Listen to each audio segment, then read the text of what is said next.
Been sleeping for too long. Wake up. Wake up. Wake up! Wake up!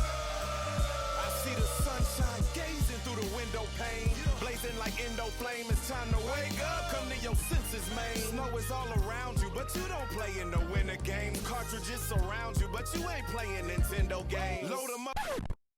All right, welcome back to the Woke Podcast. I am your host, Brandon Jones, and on today's episode, we will be talking to Jasmine Boudah, who is author of a book entitled Mothering Through Pain and Suffering in Silence, which looks at the journey of motherhood of Black women and how that takes a toll on Black women, the whole process of conceiving a child, carrying a child, birthing a child, and what comes after that. So me and Jasmine have a great conversation here for all the listeners.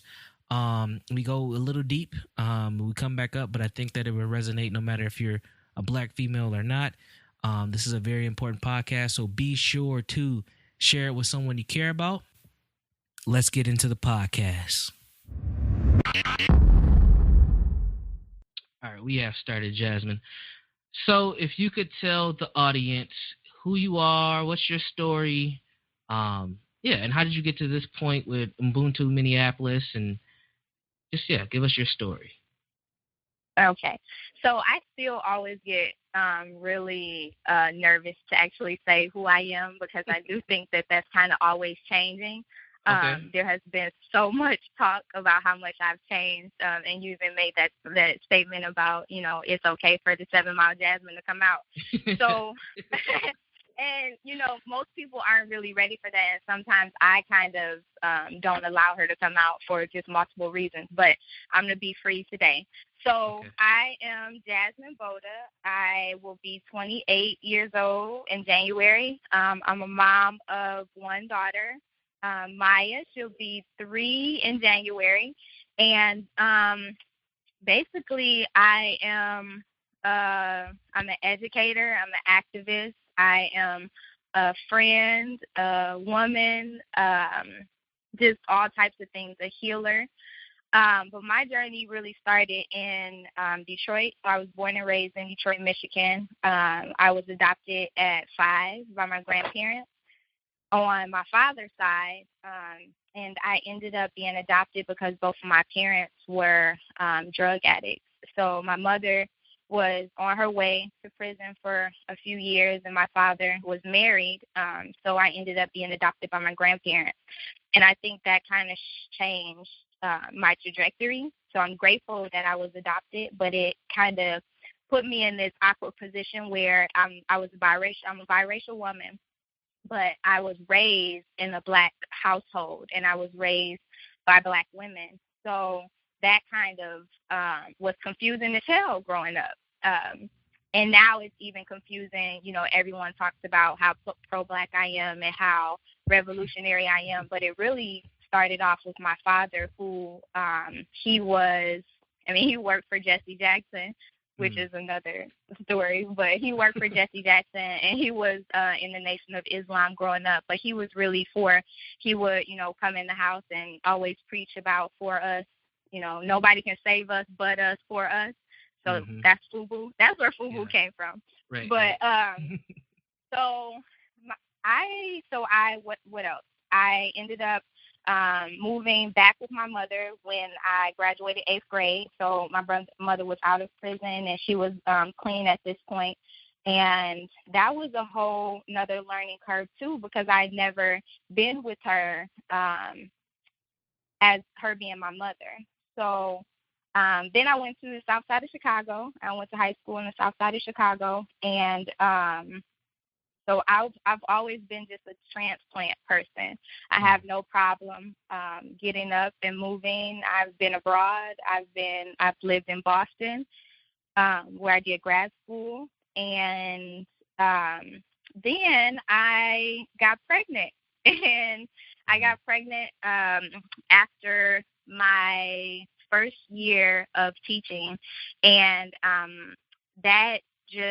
so one thing is I was an educator, so I was kind of leaning into this, this service role, this helper, this save our people go back to the community and kind of share your knowledge and share your experience to help people understand that, life exists outside of the hood. And but when I had kids when I was teaching. I had 185 kids who, they were my children, but my life really changed when I got pregnant and when I had my own daughter. So that's pretty much her birthing experience. My birthing experience with her kind of led me to this purpose of the work that I'm doing, of really like not leading, but working alongside of Black women and kind of restoring the knowledge that from our ancestors. Because I feel like when I first got pregnant, no one knew, the advice was pretty much just do what the doctor tells you to do. And, it's kind of like you're pregnant. We've all been pregnant. We've all had babies. And don't really think too hard about it. You're having a child if you decide to have that child. But the more that I kind of researched and the more that I studied while I was pregnant. So I had a midlife crisis. It's probably not midlife, but it was like a 20s crisis. Right. Because I was only like 23. So I had because I really was, it was just all of these feelings that I had. I was ashamed. I was disappointed. I wasn't married. I had just started my career. I didn't have enough money saved, and all of these things kind of it pushed me into like, okay, this is a real life, real talk moment of you're deciding to have this child, like you need to do it the right, like quote unquote, the right way. And I ended up researching every single thing I could get my hands on about birth, about gestating, about the woman's body, about womanhood. And I did that for 10 months until I had, up until like the day my water broke, I was still reading and doing things. And I ended up having a natural birth. And I had a doula. And so a doula is basically a support person, an emotional, physical, education, whatever kind of support the woman needs at that time. And it was a Puerto Rican woman, so a sister who kind of walked through the most vulnerable state anyone can be in, which is giving birth and labor. Yeah. And that's really what kind of started Ubuntu Minneapolis.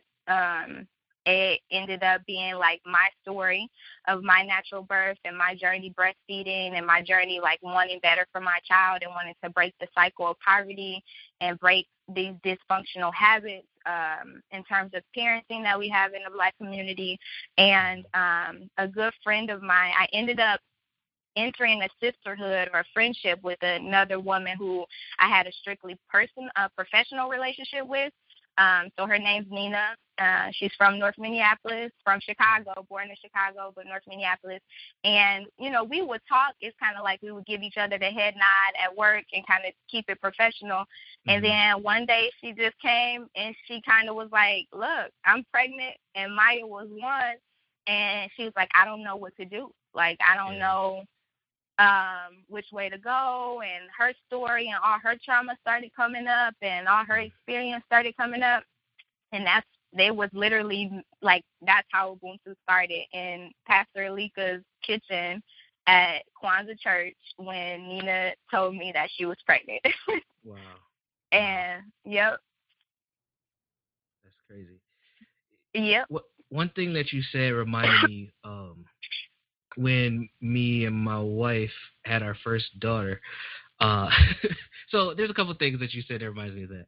So we planned to have our child, right? So we like a year before, as we were engaged, we were like, when do we want to have kids? We want to wait. And we kind of came up with this conclusion that there's no good time to have kids, which now that I'm reflecting on it, I don't think that was the right thing to decide on. I'm like, yeah, there definitely is the right time to have kids now. But and we were like, we wanted to have one right away. So right after we got married, like we just started trying right away. We ended up getting pregnant within a month. But I remember when she went and took the pregnancy test, like I was just like super nervous, right? And then she was nervous, so she comes out the bathroom. She's like, I don't want to look at it. She throws it on the table and like walks out the room.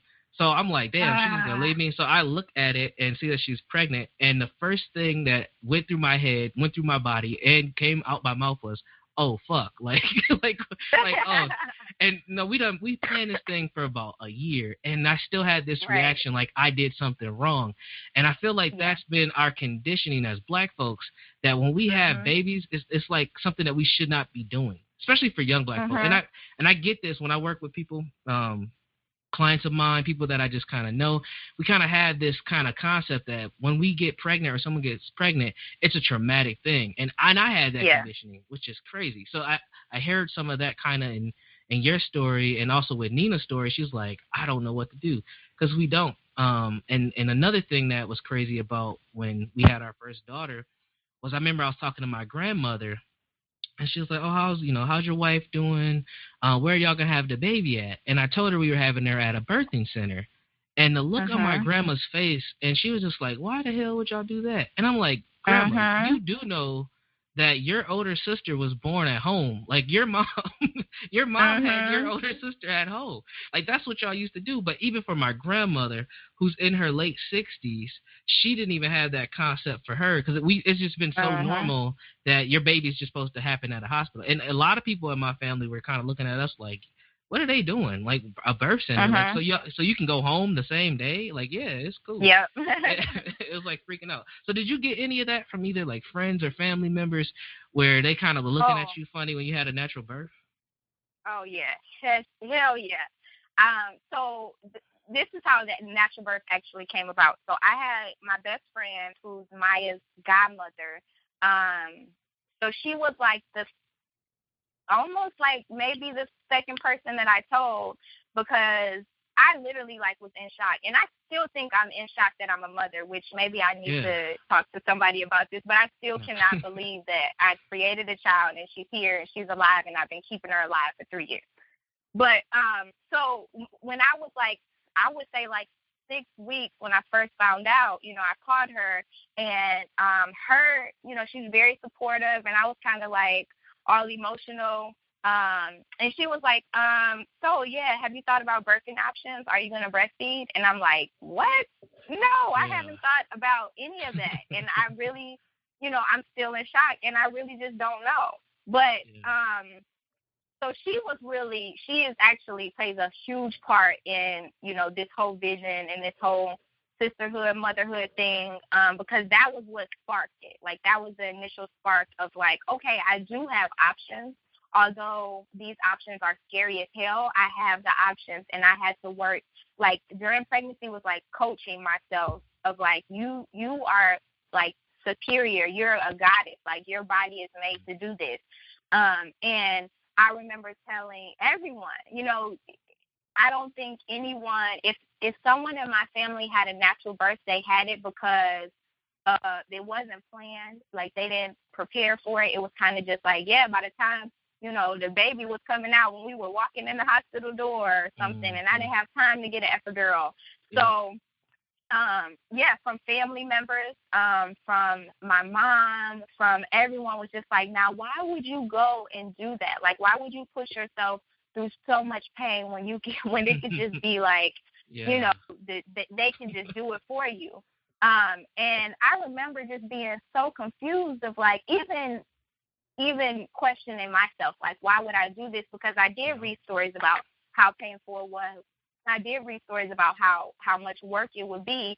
And I would think a lot of other people knew about it, but they never experienced it. So even my mother, like my mother had a C-section with me, and then she had 2 VBACs after that, but she was there the whole process. And even her just being there and her being so afraid and her being like, are you sure, I would have to put her out throughout the labor because she would be like, are you seeing your child in that much pain? Yeah. And then wanting to relieve them is the hardest thing anyone can do. So I applaud mothers who like can withstand that and see that. But so many people, even now to this day, I still get the reaction of like, what? You had a natural, you did what? How many hours? When? Yeah. How did it happen? And people are really fascinated by that. And it does give me it's twofold, right? There's a dynamic where one is people think that I think that I'm better than them because I've accomplished this thing or I've done this thing. And the other is kind of like, wow, like people start reflecting on themselves and kind of questioning themselves about their birthing story when it's really like, it is that deep, but it's really like you have to be prepared to do that, and you have to really believe in yourself, or the process won't go on. So people, and even my doula work and the work that I do with moms is kind of the first. I try not to ask it the first question of like when they tell me they're pregnant, but in my mind I'm already like, okay, these are the seeds that I need to plant. Like, this is the experience that I need to share, and like really pumping the woman up of like, you're fucking amazing. Like, your body is creating this child, and you can birth this child, you can feed this child, and take ownership of it. But so many women in our community aren't ready for that mentally.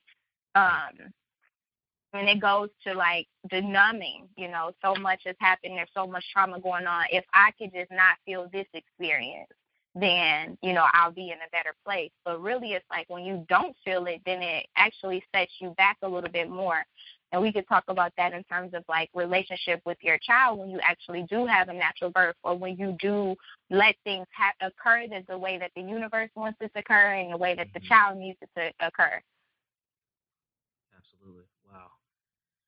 Yeah. I feel like I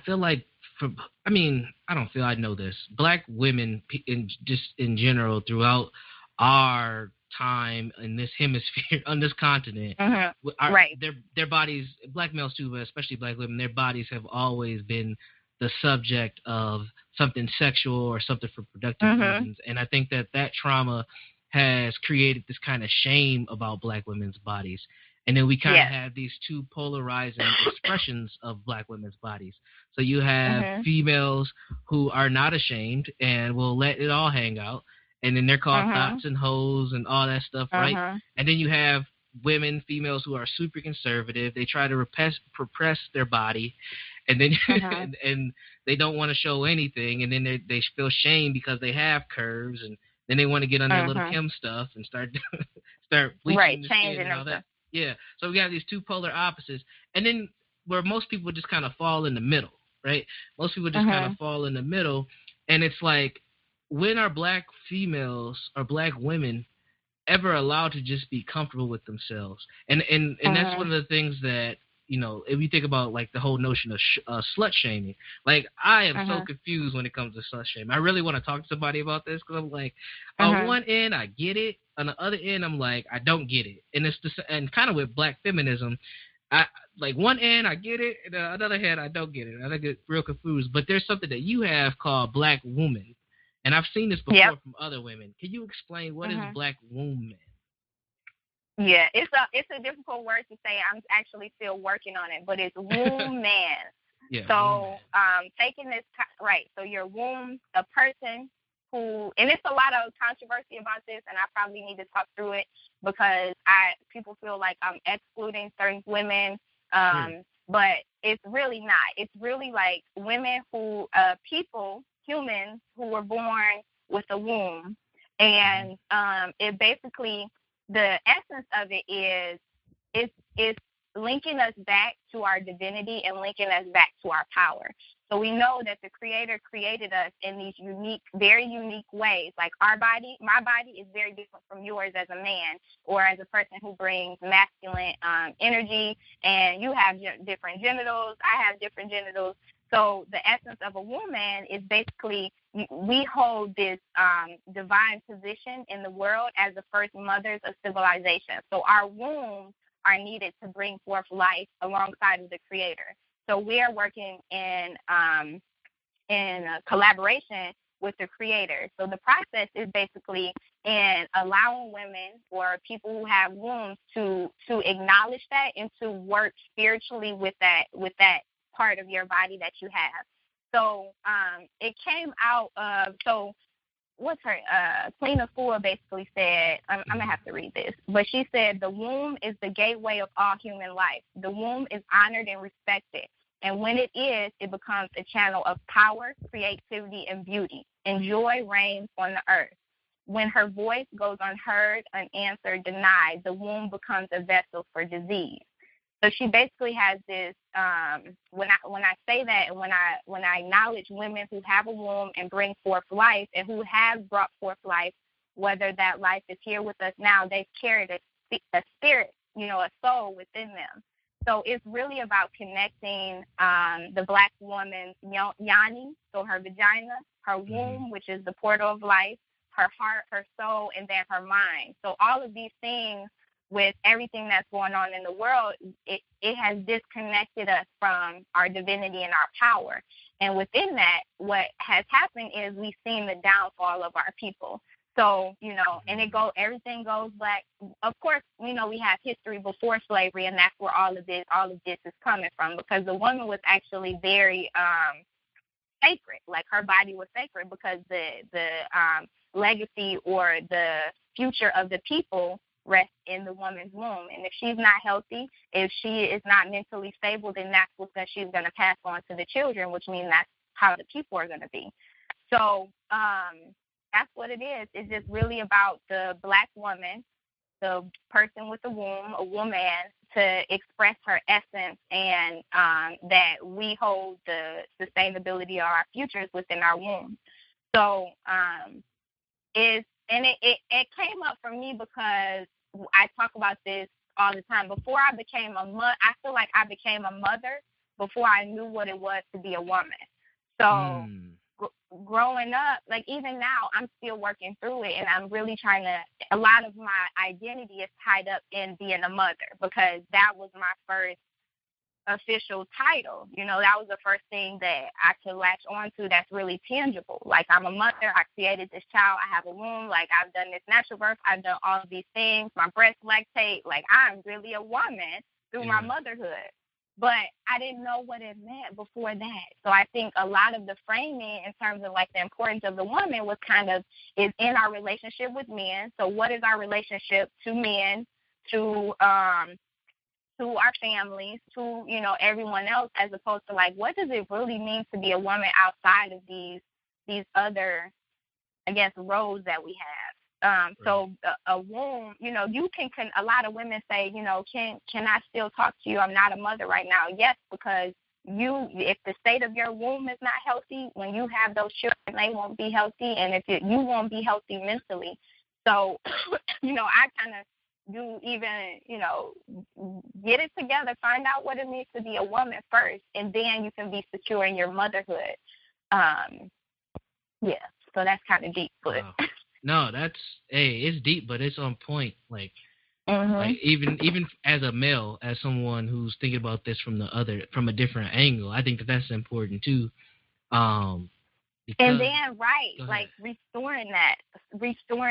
So, and you talked about this too, of like whether I'm a thought, whether I'm a hopeful romantic, or whether, I'm just giving it out to whoever. It really is. There's so much spirit, and a lot of people get turned off by talking about the spiritual connection, when you do have sex, and like how distant we are from that, of just like feeling that in our physical and not really realizing you're exchanging energy. With people, you're taking on their energy, and the man too. You're taking on the energy of the woman and every other man that she slept with. So, and I'm like, is she a thought, and you're sleeping with him? Now you like thought times 10 because. Right. No, what you're right on point. Go ahead. The ankh, like when I started to study it more, like the role, the unique role of the man, woman, and child. And the ankh is basically the woman's womb, her ovaries, and the penis. Together, that makes eternal life. And when we don't acknowledge that, it's kind of, it takes both the power from both people. Like, man, I mean, we can get really deep in terms, you talked about natural birth, like the presence of a man, of the man you created that child with. That's really important in terms of the birthing process. Yep. So when you see women, when I get women who come in and they're single and, that man is not there, it takes her forever to have that child, because she's holding on to that child because she needs that energy. man. But as a man, what do you think? Sorry, I'll cut you off. No. You're 100% right about that. The crazy thing about that is we're Minnesota, so we ain't got too many options. But we had our first daughter at a white birthing center, right? And they had told us the same thing. They were like, you don't understand how important it is for you to be involved in this entire process. So if you need to be here at every meeting, and you know, at the beginning of the pregnancy, you just go in, I think it was like every 3 weeks, every 4 weeks. But as you get closer, they want you to come in almost weekly. And they were like, it's very important for you to be here through this whole process because that's going to help your baby come out. And I'm sitting there thinking, like, get the hell out of here. What? Like, I don't, like, no, it's not. Yeah. But then when we had went to the birthing center, it was kind of crazy because there was a couple different women having birth at the same time. And two of us had, two guys were there, and then one did not have someone there. And that her pregnancy lasted way longer than ours did. And I was like, I wonder if they were really on something. So her labor? Yeah, her labor, yes. Her labor lasted. Yeah, her delivery lasted a lot longer than the other two. Like, we were in and out of there. We were in there at like 6. We were out of there by 6. And that lady was still there. So it's very interesting. And then when we had our second daughter at a birthday center as well, it was a different process because we both been through it together already. And I think my wife's mentality was in a different place. We were in there at about 7. We were out of there by like 2. Like, she just like had her. It was easy. That's good. So it was. I mean, it's things like being present and exchanging those energies that are important, not just at birth, but when you're actually engaging sexually. And I think about just dudes that I talk to, young men that I talk to when I'm doing therapy, and how they engage in sex. There's really no there's limited. I don't say no. There's limited emotional or energy connection. It's just like we're getting it. Let's get it in. Bang, bang, bang, I'm out. Ain't even taking the clothes off. Like, it's just like, it's just straight hit and run. Literally. And females' mentalities aren't too far from that. They're just like, look, I'm just going to get these notches under my belt and dip out. And that's just, I mean, what is that setting up for us as a community when our sex is being downgraded to just like this quick release interaction? Not saying that it should be this romantic, 30-minute scene out of some movie. Or some, romantic novel, but at the same time, it shouldn't just be this quick. It should be like masturbation with 2 people. Like, it shouldn't just be this quick interaction and then go. Because I think that's where it is for a lot of people. I think it is just like a quick exchange and then they're out. And then what happens when you get pregnant? Like, that just disrupts the whole flow, the whole energy between both people. Right. So, yeah. Wow. Yeah, I think, we are conditioned. A lot of it is, in society, we're conditioned to be like that. Like, sex sales is really like you detach yourself from it. So, like, people just, they want the immediate, like, satisfaction, and then they want to kind of move on. That's easy, right? That's easy for you just to, ejaculate, even though I think it's a lot more you probably know this, like, even though they're saying they're detached from it, it's still a lot more psychology that's going, because every time you're literally dropping yourself off, and some of you, into another person. So you are not the same person anymore. Right. And I think what it's leading us to is, like, it's just so deep. Like, where do I start? But it's leading us into this, I've been thinking a lot about this of, like, man, woman, and child. And I truly do believe, like, I'm a spiritual person. I believe in the Creator. But I believe that is the first, holy trinity of, like, without each other, like, individually, we're nothing. And when you look at the quality and the state of our community, it's kind of like that is the reason why. If you can look back, and I think, I always say, a lot of stuff go back to slavery, when it was a coping mechanism for the man to detach himself from his wife and his children. And it's the same for women. I in the history of our chocolate milk, I did a radio show a while ago, a long time ago, but just talking about, the fear that you have to overcome or ignore with connecting to your child. And a lot of women, when they talk about breastfeeding, they don't really want to do that, because you have to feel that child suckling on your breast. You have to feel your milk go into that child. And that when I became a mother, that's when I really became, like, I mean, I'm not out here walking around with guns, but that's when I became revolutionary. Where, look, y'all better pray like nothing ever happens to my child, because I will probably go crazy. And people who don't have that emotional attachment to, the man, just think about your husband or somebody being shot down, and you're just like, I'm just gonna cry it out and get over it. That's life. Hell nah, fuck that. Like, no, somebody else gonna die, because and I think that's what it is. We're all just really numb to everything because it's a coping mechanism. And even now, me being into this more feeling, about the feelings, about the emotions and the spirit, it's overwhelming. Like sometimes I just be like, I don't even want to feel this right now. Or the 7 Mile Jasmine gonna come out. Somebody gonna get punched, and I'm gonna be in jail. Like, it's not gonna be it's not gonna end up good. Yeah, no, I get that 100%. So you brought up the the Black women's milk, and I know this has kind of been like almost a slogan for you and the work that you're doing is Black women's milk is revolutionary. Now, when I first seen that, I was like, hey, that's pretty dope, but I didn't get it. Can you explain why are Black women's milk revolutionary? Yeah.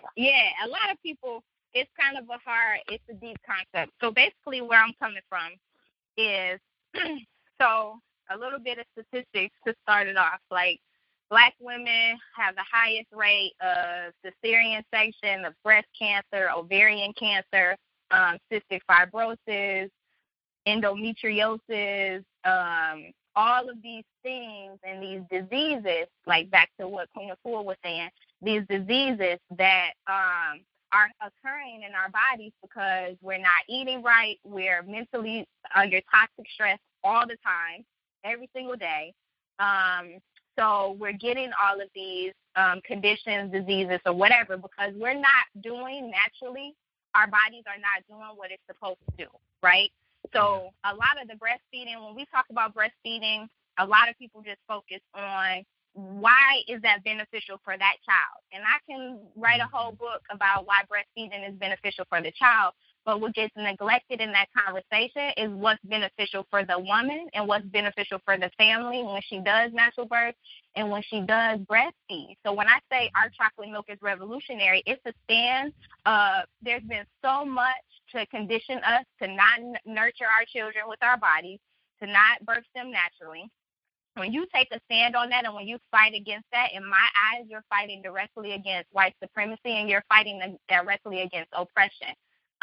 So it's literally breaking a cycle. It's something that, although it was so natural for us in the beginning, we've been conditioned for it not to be natural. So when you do that, you actually take a stand of saying, this child matters. My life matters. I care about, decreasing my risk of breast cancer. I care about making sure that my ovaries are intact and they're healthy. And I care about the emotional attachment and all of those things that happen. So a revolutionary act is something that is considered kind of extreme. It's considered for me extreme for me to be nursing my child at 3. She could talk. She could pull down my shirt. She could say she doesn't want it anymore. She could say she wants it in a cup, whatever.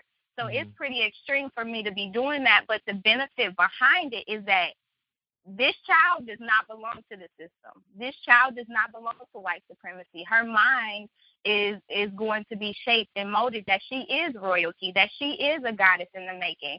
And it also takes a stand, and it's a clear message. I've been in plenty of spaces with white women and white people who it's very clear that whatever you thought about Black people is not happening over here. So that's what it's basically about, just this holistic wraparound approach of taking back our bodies, taking back our power, taking back our children, and taking back our families. Yeah, I mean, and also with just having that mentality that Black breastfeeding is definitely a revolutionary act, but especially for Black women. Also, you need to have a strong mentality just to breastfeed in general, because it's not easy. And I thought it was easy. So my wife was trying to breastfeed, and she was like, "Man, I don't know if I can keep doing this." Like, she got, I mean, she probably was like 3 months in, and she was like, "I can't." And like it was like a I'm like, what do you mean you can't? Like just put your titty in her mouth. Just do it. Yeah. Like, no, it's not like that, Brandon. Like you don't understand, like this is a mental toll. Like, and then she was trying to get back into working and then pumping, and it was just like a lot. And I never understood that being a dude. I thought you just put it in the kid's mouth, kid's good. Like, no, it's much more mental. It's much more energy that goes into that. And a lot of women struggle to breastfeed because I mean it's a lot of work. It's a lot of work. It is a lot. I think that gets taken for granted. Like the thing that makes me go crazy is when people are saying that breastfeeding, right, is easy and that formula feeding is convenient and that all of these things. But yeah, it does get neglected. Breastfeeding is the most selfless act a woman can choose to do. I mean, just think about this for a minute. For at least 1 year, 6 months, however long, I don't care if you do it for 2 days. You literally have a person leeching off of you and taking every single thing from you. And even, I mean, there's a time during my postpartum depression where even though I didn't have it extreme, I didn't have it rough or half of the way that a lot of women had it, I would tell Maya, no. I don't want you to touch me. I don't want you to look at me. I don't want you to ask me for anything because right now I don't have anything to give. Yeah. So, and, you know, it's rough. It is extremely rough. And then, you know, what gets taken for granted, like I lost my edges. We all know that Black women are edges, like they are light. Like if you lose your edges, that changes so much about like how you see yourself or whatever. And it was literally like, and I even got down to the point where I was deteriorating as a person. Like I was down to 110 pounds of like my friends and my family would see me and be like, damn, do you eat? And I'm like, I eat all day, every day. My metabolism is just so extremely high. Yeah. So it's so many like metaphors and everything of literally you're pouring everything out of your body and mentally. Even, you know, your wife, you're a husband. You two have a 2-parent household, and it's even. I know you probably experienced this. There are times where there's literally nothing you can do for her. Like, you know, she's tired. She's not making milk. You can't go help her make milk. Right. You can't go sleep for her. You can't. You know, if the baby needs to nurse and she's not pumping, there's certain things you can't do. So, and, you know, we really need to talk about that too. It's like, it's not really set up for Black women, and especially like in our communities to nurse, like in terms of, you know, going back to your job, in terms of pumping and all of those things. And then when you don't have the support system and you have like people who are experiencing that post-traumatic slave disorder syndrome, whatever you want to call it, then you have people who are like, just give that baby the Similac, you know, suck it. So it is a lot. It's not hard. I mean, it's not easy. It is extremely hard. Yeah, absolutely. I don't want to hear. I think I got PTSD. I don't want to hear another breast pump. Like I seriously do not want to. I threw that sucker. I threw it in the garbage because, and I pumped for 2 years. Wow. When I'm helping moms, I'm be like, oh, you're going to turn on that pump. I'm going to have to step out and get myself together because I don't want to hear it anymore. Yeah, wow. Yeah, I mean, that experience with our first daughter really gave me some perspective. And then our second one, like, it was the struggle just continued. It was like, this is just too much. I'm going to try to do as much as I can, but I don't know how long I can actually take this because it was just taking so much out of her. And and it was a long pregnancy too. So it's definitely something that takes a toll on women. And I think a lot of black females don't have that birthing education in general. So when it gets to the breastfeeding part, they might not be aware of just like how much that takes out of people. And like then said, go ahead.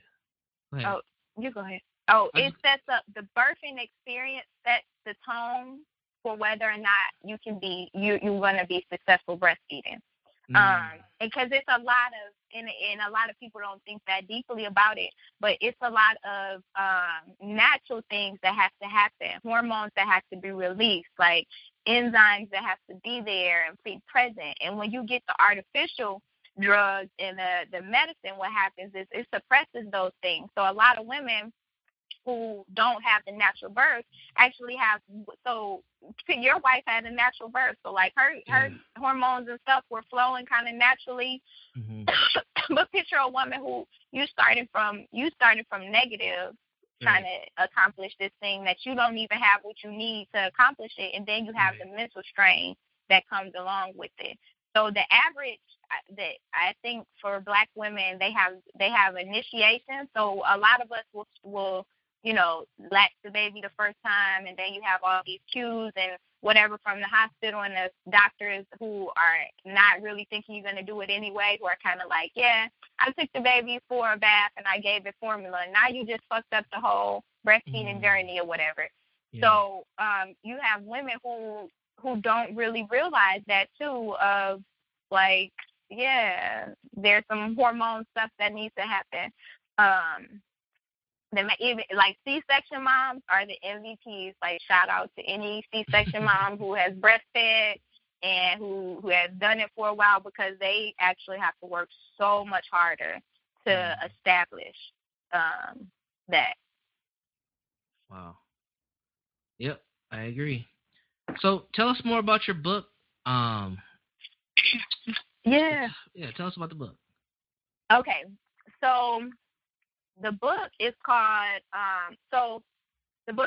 Mothering Through Pain and Suffering in Silence, a collection of stories from survivors. And basically it came, so I consider this like my second baby. Because I've literally labored over this and worked with women and have to do, some of my own learning. But basically, the book came about last 2015 in November. So I worked for Teach for America as the director of summer residency programming, and I was with them for 2 summers. And I was with them while I was trying to figure out the mothering journey, trying to figure out really having postpartum, situational postpartum, hormonal after I moved out from my daughter's father. And I really was going through it. Like, I was going through it. I was a functional depressed person. Like, I was phony kicking it, pump faking, putting on my face, crying before I got to work, crying after I got off work, picking my face up, going into a household that was just very traumatic and very abusive.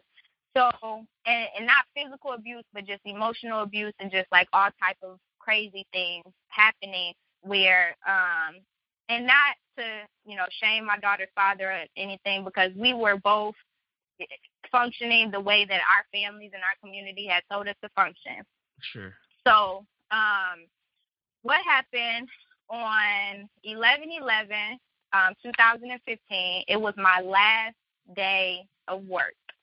And I remember this day like super vividly of having this I literally had a breakthrough in my car.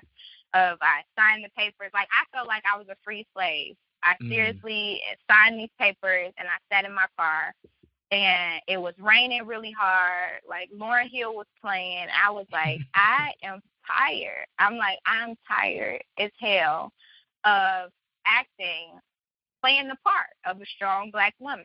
Like, I am strong as hell, but I was down to my weakest point, to my most vulnerable point. And I literally, like I talked about being spiritual, I really do believe in numerology, and I believe in, nothing really is a coincidence. Things happen for a reason. So I sat in my car that day for a while, and what I decided was, I'm just going to tell my story. I'm just going to finally open up and tell everything. And so that whole night, 11/11, it was a full moon. And full moon is really like when your energy, like when you're spiritually connected and when you're tapped in, is when your creativity goes through the roof. So I sat up that whole night, literally I think I was up for about 2 days, writing my story and like framing it. And what happened is, while I was thinking about my story, I kept having these visions of other women who something just kept saying, like, you need to talk to her. You need to talk to her. You need to talk to her. So what I decided was I was going to write a book about my life. Yeah. But I wanted to talk to other women to see, because I had made up this whole, like, I'm fucking mothering through pain. Like, I'm in pain, and I know I'm in pain, and sometimes I'm so numb. My mind knows I'm in pain. My mind knows I should be sad or I should be frustrated or whatever, but I couldn't, the pain was so much that I went numb, if that makes sense. Yeah. So I started reaching out. I wrote my story that night. So my story was the first story that I wrote, and I just messaged women. And it just happened that the first 5 women that I reached out to, they were like, the floodgates kind of opened up. Like we were talking all night, and they were like, I'm just like, are you experiencing this, like, suffering in silence? Do you feel like you're alone and you can really be 100% real about what you're actually feeling? And everyone said yes. Like, I feel that, and I've never had anyone actually ask me about it and genuinely be like, hey, look, how are you doing? Like, how are you feeling right now? Like, it's all right to say, like, you don't want to live right now. Shit, that's a real life experience. Right. So that's how it came about. I ended up reaching, it's about 35 women who submitted their stories. And, well, let me back up a little bit. I had started a group called Black Lotus Mothers. So Nina and I started the group Black Lotus Mothers, and it was basically just a space to be an authentic mother, to talk about what you're really feeling. Like, in this space on our Facebook page, it's okay to be like, I love my 2-year-old to death, but right now I do not like them. Like, they're a terror. They're like, everything is not going right. I just want to run away. And it's okay for you to say that, because it's taboo to say sometimes we don't like our children. Like, sometimes they are being and it's natural, right? They're toddlers. Yeah. But, so basically, so that's how it started. I ended up reaching out to everyone, and then I started to, kind of like, things fell in place where I was like, how did this trend begin? Like, where did it come from that, you know, the Black woman, her ability to love or her capability to love is based on how much pain and how much terror and trepidation and everything she can go through, and her strength is linked to that. And who created this space where, you know, it's not human, like, Black women are seen as inhuman, like, we're not human to people. And we know, you know, that happened during natal alienation and during slavery, when literally we had to endure so much to, like, our capacity, our, what is it called? Not our capacity, but, like, our tolerance for pain just went through the roof. Because it's like, you don't, you know, you're working and you're out, your child just got his neck cut off or throat slashed, and you in the fields and you're picking cotton, and you don't have time to hurt, you don't have time to cry, you don't have time to think about that. You got to keep working, and that's how Black women living in the world, that's how they're functioning. Absolutely. So the space is really just a platform to say, like, okay, now you have time to feel. Like, a lot of the women, this is their first time writing their stories, was the first time that they actually sat down and cried for themselves. Yeah. Like, the first time that they actually experienced the emotion that was supposed to happen when they went through it, but because life had to happen, food needed to be on the table, bills had to be paid, children had to be taken care of, they didn't have time to care for themselves first. And I think the book is kind of like, we're conditioned to take care of everybody else, and no one thinks to take care of us, because that's not how it works. It usually works that we're pouring out, but we can't keep giving from cups. Like, Black women are fucking magic. Like, I think the book is kind of like, we're magic. Even though I keep saying you can't pour from empty cups, somehow we keep doing it, you know? Even at the point of, like, we're experiencing like a soul death when we're doing it, but we're still doing it. Right. So that's what happened. It's like, 35 stories, and some of them, you know, it's some really deep stuff, and it's a lot of conversation that has to happen around the book, because it's opening up so many cans and so many things coming from up under rugs that we dealt with for years. and we haven't had the space to deal with it. But we're at the point where it's like, no, fuck that. Like, you're going to look at this and you're going to really feel it, and then we're going to figure out how to make it right. Right. Wow. Yeah, I think I encourage all Black females to check this out, whether you have children, whether you're a grandmother, whether you are attracted to females yourself. Like, everybody should check this out, because you're going to come in contact with other Black females that may be going through these issues, and it's important for you to have that context and understand where they come from. And it's also important for us as males to check this out too, because I'll speak for myself. I don't understand a lot of what Black females go through, even though I try to understand. I do understand that the quote-unquote Black community is a matriarch. Our women have a lot more influence than other communities do, and that puts a lot of pressure on them, and it also puts a strange kind of expectation on us as males that we need to work on as well. So everyone really needs to check out this book, because at the end of the day, this is about our children, and our children are our legacy. And if we're not all working together to provide a constructive legacy for our children, we're doomed. And as we've seen, our children are getting slaughtered in these streets.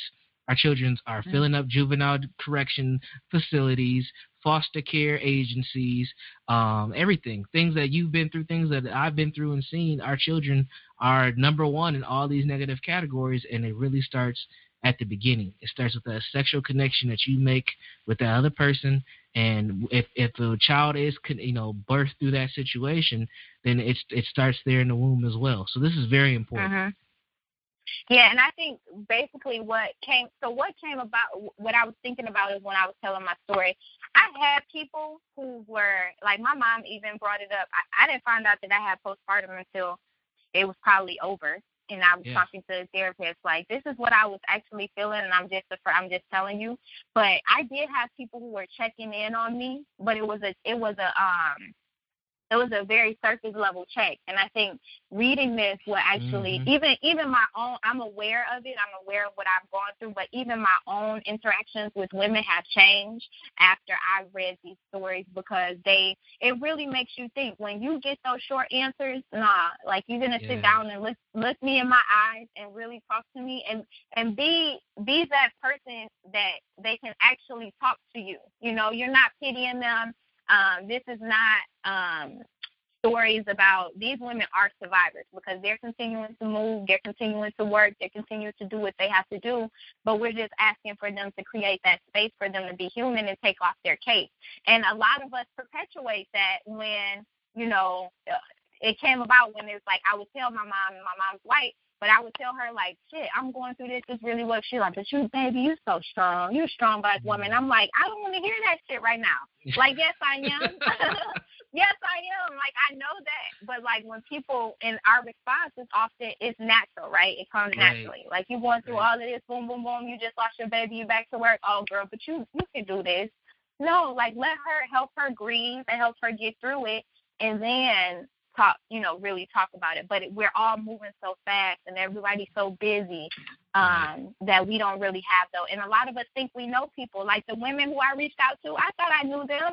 There's women in there who've known me since I was a baby, and I thought I knew them, and I didn't know half of the things that they were going through, Yeah, absolutely. Wow.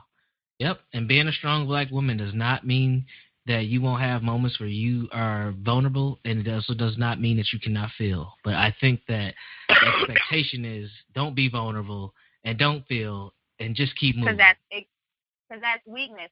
And that's, we're really shifting that narrative, really shifting that. When you suffering in pain behind closed doors and you're dying, it's actually taken away from your strength. I think it really is a form of strength for you to be able to admit when you need help and when you're weak, because if you don't, you're going to destroy yourself. So you won't be living if ain't gonna be no strong Black woman if you're dead and you die from a heart attack because you're holding on to everybody else's stuff.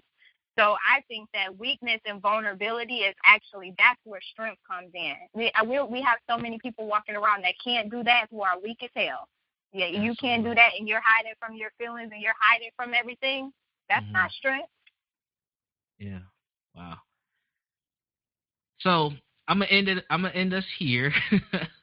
Tell people where they can find, your efforts with Ubuntu Minneapolis. Where can everybody find you?